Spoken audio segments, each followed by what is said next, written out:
rental property can certainly build wealth, but if you are depositing money into your account, it's not invisible, and refusing to file tax returns is not the strategy that you want to implement.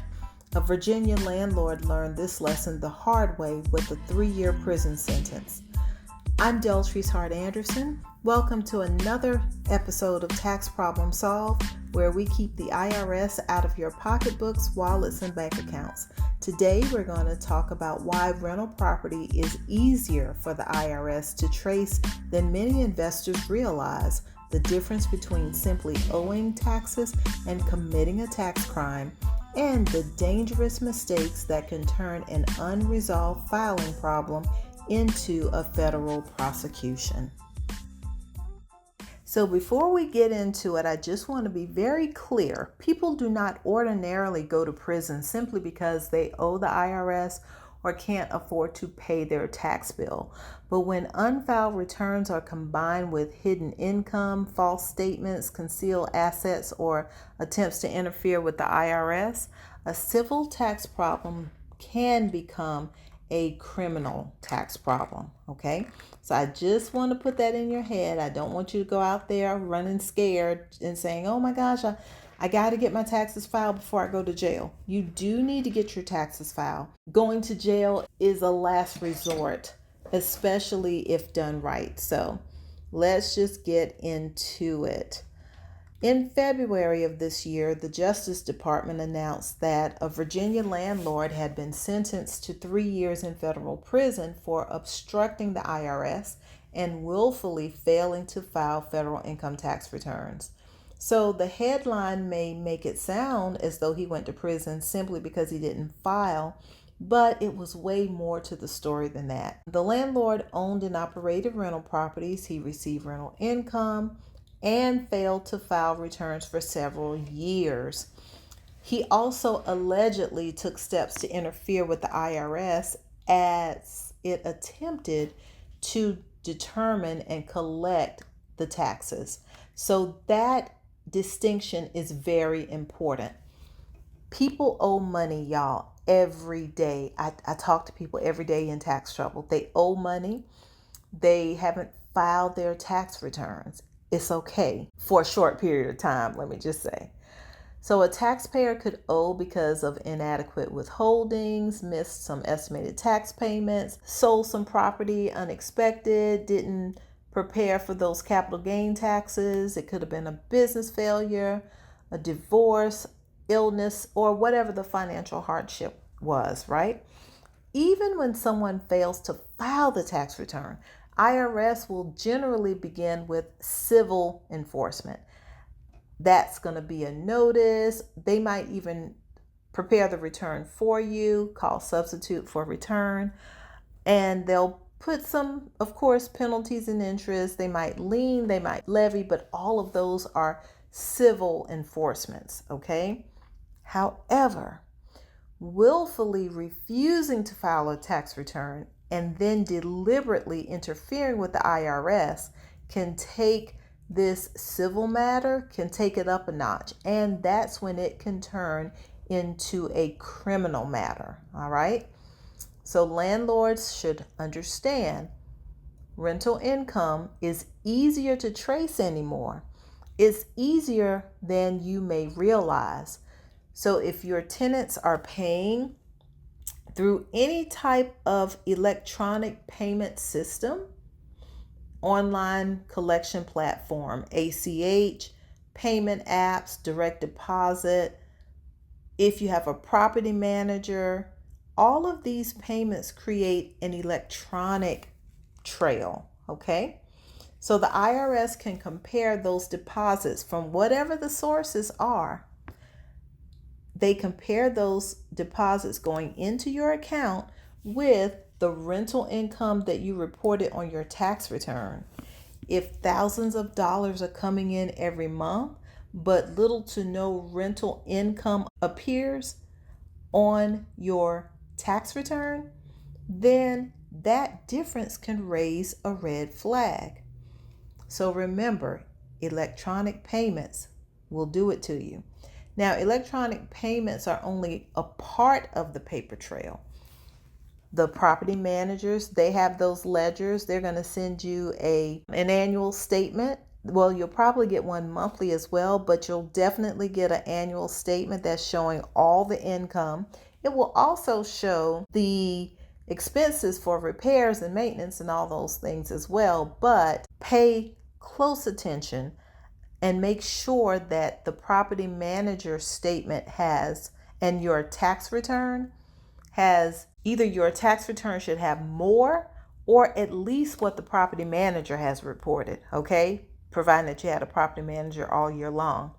But there are other paper trails like your bank statements, the mortgage lender interest, that Form 1098, your closing attorney or your title company settlement statement. Some people call them HUDs, some people call them ALTAs. I think more states are calling them ALTAs now. But the closing organizations, your attorneys, your title companies, they have forms that they have to fill out. IRS may get those forms as well. County property records. I don't care if it's an LLC. I don't care if it's in a trust. The county has some records, okay? Your tenants have leases. They have receipts, canceled checks, payment confirmations. You may be connected with a nonprofit organization who's paying your tenants rents. Section 8 or other housing assistance programs may show records of how much they paid you on behalf of your tenants. Okay, I don't care again about these LLCs, because placing properties in separate LLCs, that does not make the income invisible.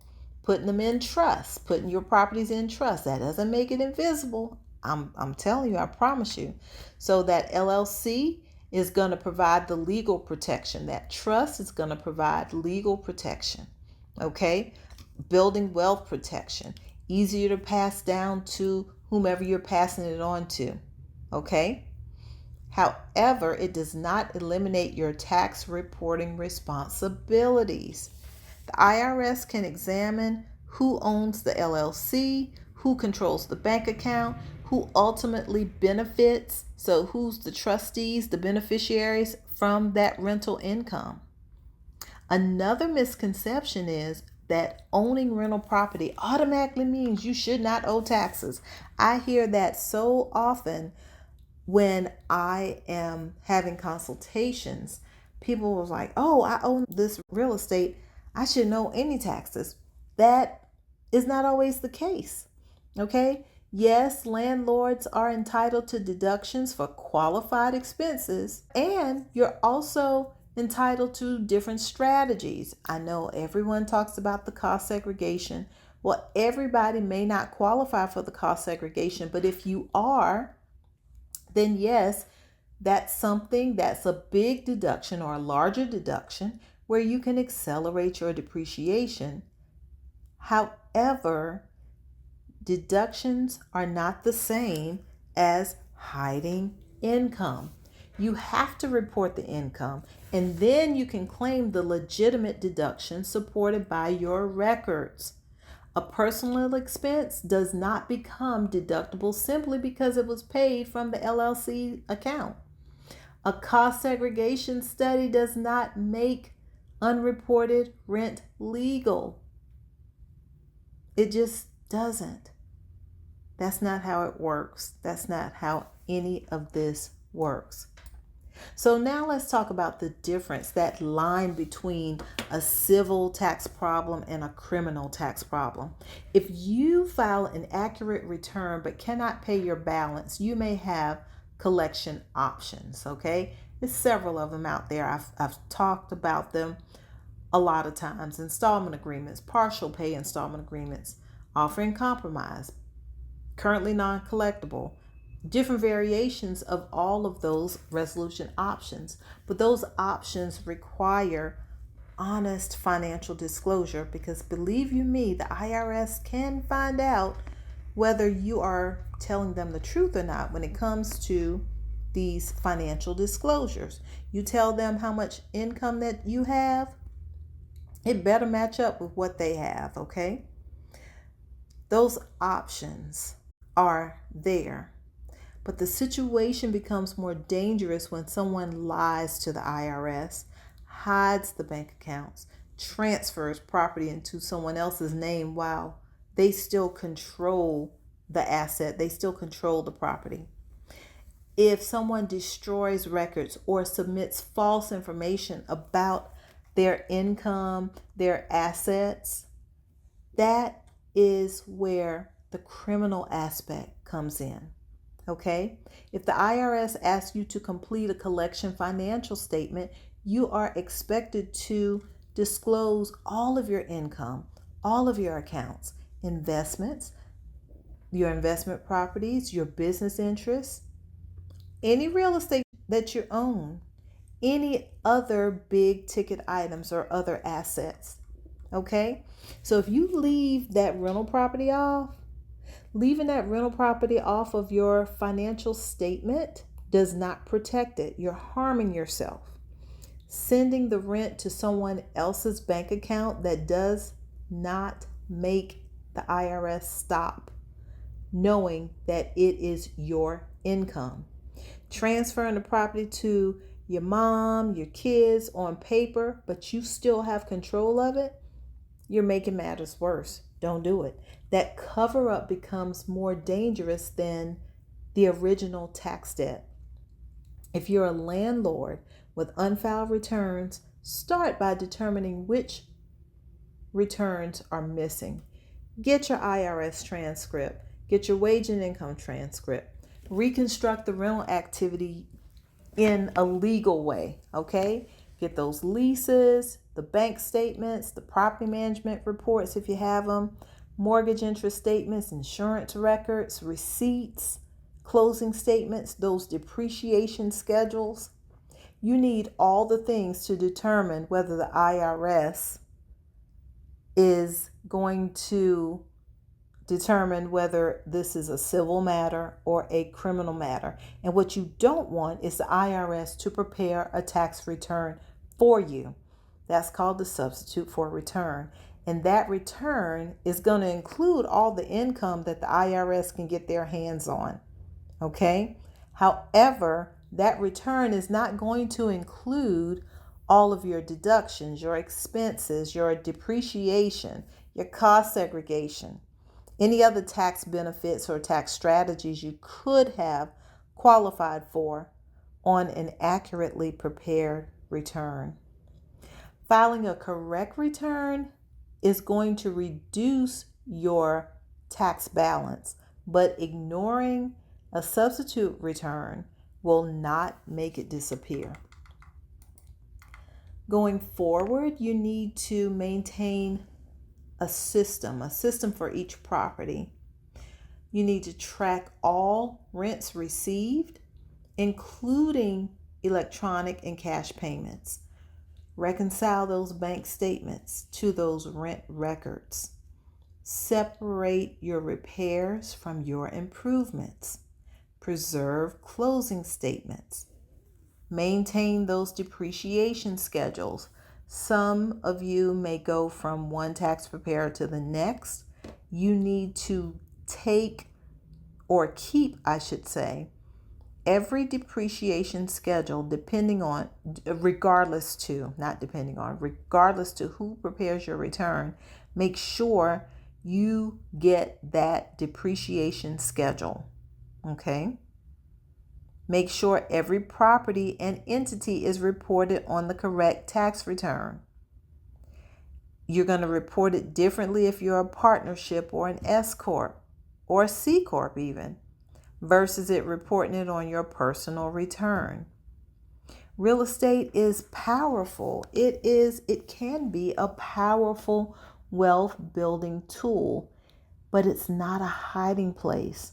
So if you're a landlord with unfiled returns, unreported rent, or IRS collection letters, do not make the problem worse by hiding income or transferring assets.